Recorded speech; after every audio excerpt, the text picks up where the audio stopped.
सभी को मेरा प्रणाम।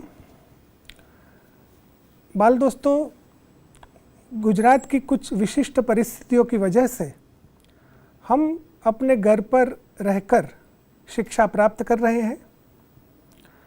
8वीं कक्षा के हिंदी का जो पाठ्य पुस्तक है उसकी पहली इकाई तेरी है ज़मीं तेरा आसमां हमने बहुत बढ़िया तरीके से पढ़ी। आज हम दूसरी इकाई के बारे में जानकारी प्राप्त करने वाले हैं। दूसरी इकाई जो है वो एक अद्भुत कहानी है। कहानी सुनने में तो हम सबको मज़ा आता है। कहानी हर व्यक्ति को पसंद होती है। अलग अलग किस्म की कहानियाँ हम पढ़ते हैं, सुनते हैं और सुनाते भी हैं। यह एक बहुत अच्छी कहानी है। यह कहानी का नाम है ईदगाह और इस कहानी के लेखक का नाम है प्रेमचंद जी। हम प्रेमचंद जी का परिचय प्राप्त करें। मित्रों, आपने इनका नाम तो सुना ही होगा। ये उपन्यास सम्राट प्रेमचंद है। आइए इनके बारे में कुछ और जानें। नाम धनपत राय, उपनाम प्रेमचंद, जन्मस्थल लमही, वाराणसी, उत्तर प्रदेश, जन्मतिथि सन 1880, निधन सन 1936। आपने प्रेमचंद का परिचय पाया। अब उनके साहित्यिक जीवन के बारे में भी जानिए। आरंभ में वे नवाब राय नाम से उर्दू साहित्य में लिखते थे। बाद में प्रेमचंद के नाम से हिंदी में लिखने लगे। गोदान उनका सर्वश्रेष्ठ उपन्यास है। इसके अलावा गबन, मंगलसूत्र, रंगभूमि, कर्मभूमि उनके उपन्यास है।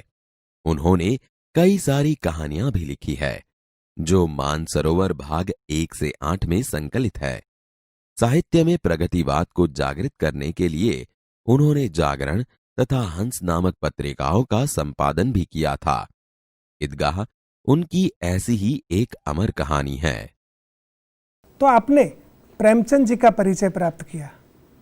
हिंदी भाषा साहित्य के वो शिरमोर लेखक थे, बहुत बड़े लेखक थे। हमने देखा कि उनका नाम था धनपत राय, लेकिन उन्होंने अपना तखल्लुस, अंग्रेजी में जिसे पेन नेम कहते हैं, वो प्रेमचंद रखा। वो हिंदी में भी लिखते थे, उर्दू में भी लिखते थे।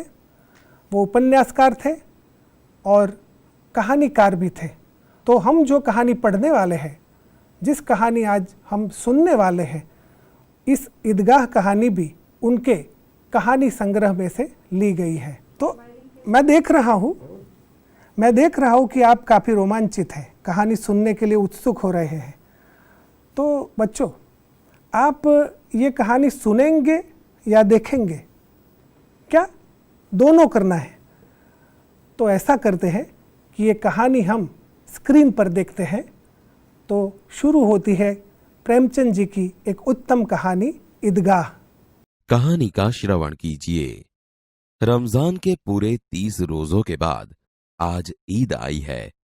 कितना मनोहर, कितना सुहावना प्रभात है।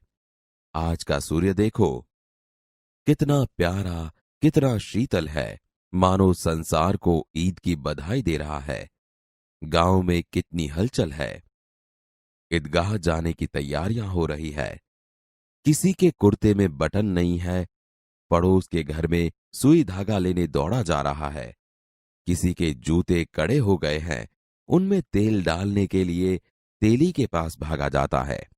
जल्दी जल्दी बैलों को सानी पानी दे दें। ईदगाह से लौटते लौटते दोपहर हो जाएगी। 3 कोस का पैदल रास्ता, फिर सैकड़ों आदमियों से मिलना भेंटना। दोपहर के पहले लौटना असंभव है। लड़के सबसे ज्यादा प्रसन्न है। किसी ने 1 रोजा रखा है, वह भी दोपहर तक, किसी ने वह भी नहीं। लेकिन ईदगाह जाने की खुशी उनके हिस्से की चीज है। रोजे बड़े बूढ़ों के लिए होंगे, इनके लिए तो ईद है। रोज ईद का नाम रटते थे, आज वह आ गई। अब जल्दी पड़ी है कि लोग ईदगाह क्यों नहीं चलते। उनकी अपनी जेबों में तो कुबेर का धन भरा हुआ है। बार बार जेब में से अपना खजाना निकाल कर गिनते हैं और खुश होकर फिर रख देते हैं।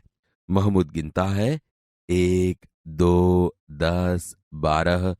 उसके पास 12 पैसे हैं। मोहसिन के पास 1, 2, 8, 9, 15 पैसे हैं। इन्हीं अनगिनत पैसों से अनगिनत चीजें लाएंगे। खिलौना, मिठाइयां, गेंद और जाने क्या क्या। और सबसे ज्यादा प्रसन्न है हामिद, गरीब सूरत, दुबला पतला लड़का, जिसका बाप गत वर्ष हैजे की भेंट हो गया। फिर एक दिन मां भी मर गई। अब हामिद अपनी बूढ़ी दादी अमीना की गोद में है और उतना ही प्रसन्न है। हामिद के पांव में जूते नहीं है, सिर पर एक पुरानी टोपी है जिसका एक गोटा काला पड़ गया है, फिर भी वह प्रसन्न है। अभागिन अमीना अपनी कोठरी में बैठी रो रही है। आज ईद का दिन और उसके घर में दाना नहीं। इस अंधकार और निराशा में वह डूबी जा रही है। किसने बुलाया था इस निगोड़ी ईद को? अमीना का दिल कचोट रहा है। गांव में बच्चे अपने अपने बाप के साथ जा रहे हैं। हामिद का बाप अमीना के सिवाय और कौन है? उसे कैसे अकेले जाने दे? उस भीड़ भाड़ में बच्चा कहीं खो गया तो क्या होगा? नहीं, अमीना उसे यों न जाने देगी। नन्ही सी जान 3 कोस चलेगा कैसे? पैरों में छाले पड़ जाएंगे, जूते भी तो नहीं है। कुल 2 आने पैसे बच रहे हैं। 3 पैसे हामिद की जेब में, 5 अमीना की बटुए में। यही तो बिसात है और ईद का त्योहार। अल्लाह ही बेड़ा पार लगाए। हामिद भीतर जाकर दादी से कहता है, तुम डरना नहीं अम्मा, मैं सबसे पहले आऊंगा। गांव से मेला चला और बच्चों के साथ हामिद भी जा रहा था। कभी दौड़कर आगे निकल जाता, फिर किसी पेड़ के नीचे खड़े होकर साथ वालों का इंतजार करता। हामिद के पैरों में तो जैसे पर लग गए हैं। वह कभी थक सकता था? बड़ी बड़ी इमारतें आने लगी। यह अदालत है, यह कॉलेज है, यह कलाघर है। आगे चले, हलवाइयों की दुकानें शुरू हुई। आज खूब सजी हुई थी। इतनी मिठाइयां कौन खाता है? देखो ना, एक एक दुकान पर मनो होंगी। सहसा ईदगाह नजर आई। इमली के घने वृक्षों की छाया है। नीचे पक्का फर्श है, उस पर जाजिम बिछी हुई है। रोजेदारों की पंक्तियां एक के पीछे एक न जाने कहां तक चली गई हैं। यहां कोई धन और कोई पद नहीं देखता। इन ग्रामीणों ने भी वजू किया और पिछली पंक्ति में खड़े हो गए। कितना सुंदर संचालन है, कितनी सुंदर व्यवस्था। हजारों सिर एक साथ सिजदे में झुक जाते हैं, फिर सब एक साथ खड़े हो जाते हैं, मानो भ्रातृत्व का एक सूत्र समस्त आत्माओं को एक कड़ी में पिरोए हुए हैं। नमाज खत्म हो गई। लोग आपस में गले मिल रहे हैं। अब मिठाइयां और खिलौनों की दुकानों पर धावा होता है। ग्रामीणों का यह दल इस विषय में बालकों से कम उत्साही नहीं है। यह देखो, हिंडोला है, 1 पैसा देकर चढ़ जाओ। कभी आसमान पर जाते हुए मालूम होता है, कभी जमीन पर गिरते हुए। यह चरखी है। लकड़ी के हाथी, घोड़े और ऊंट छड़ों से लटके हुए हैं।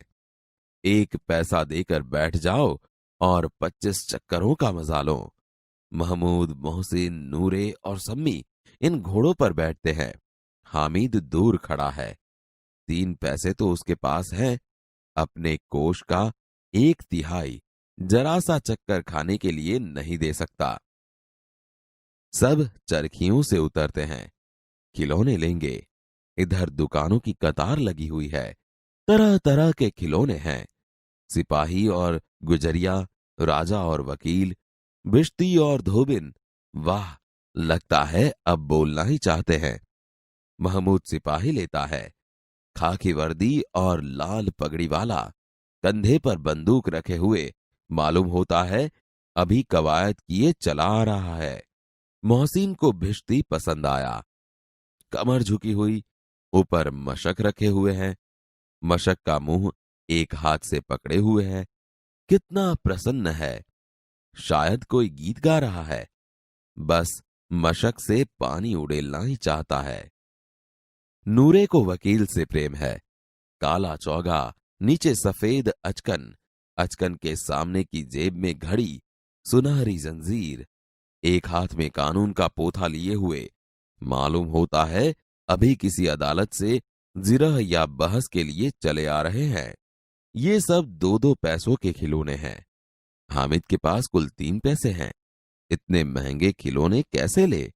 खिलौना कहीं हाथ से छूट पड़े तो चूर चूर हो जाए, जरा पानी पड़े तो सारा रंग धुल जाए। ऐसे खिलौने किस काम के? उन्हें लेकर वह क्या करेगा? खिलौनों के बाद मिठाइयां आती है। किसी ने रेवड़ियां ली है, किसी ने गुलाब जामुन, किसी ने सोहन हलवा। मजे से खा रहे हैं। हामिद बिरादरी से पृथक है। अभागे के पास 3 पैसे हैं, क्यों नहीं कुछ लेकर खाता? ललचाई आंखों से सबकी ओर देखता है। मिठाइयों के बाद कुछ दुकानें लोहे की चीजों की हैं, कुछ गिलट और कुछ नकली गहनों की। लड़कों के लिए यहां कोई आकर्षण नहीं है। वे सब आगे बढ़ जाते हैं। हामिद लोहे की दुकान पर रुक जाता है। तो बच्चों, मैं देख रहा हूँ, यहाँ से मुझे दिख रहा है कि आप काफ़ी उत्तेजित है। आगे क्या होगा, अब क्या होगा? हामिद मेले में तो गया, बच्चों के साथ, अपने मित्रों के साथ मेले में तो गया, लेकिन वहाँ मेले में अलग अलग दुकानें थी, काफ़ी कुछ बिक रहा था, खिलौने थे और भी दुकानें थी, और सब अपनी पसंद की कुछ न कुछ चीज़ें खरीद रहे थे। लेकिन हामिद एक और खड़ा था और सोच रहा था। तो बच्चों, कहानी आप जमकर अच्छी तरह से सुन रहे थे, और अभी आपको ये सोचना है कि हामिद ने कुछ लिया होगा कि नहीं लिया होगा, और नहीं लिया होगा तो क्यों नहीं लिया होगा। आपको इस बारे में सोचना है। अपनी तरह से, अपने तरीके से कहानी को आगे बढ़ाना है, अपने तरीके से। हम अगले एपिसोड में मिलेंगे, तब बात करेंगे।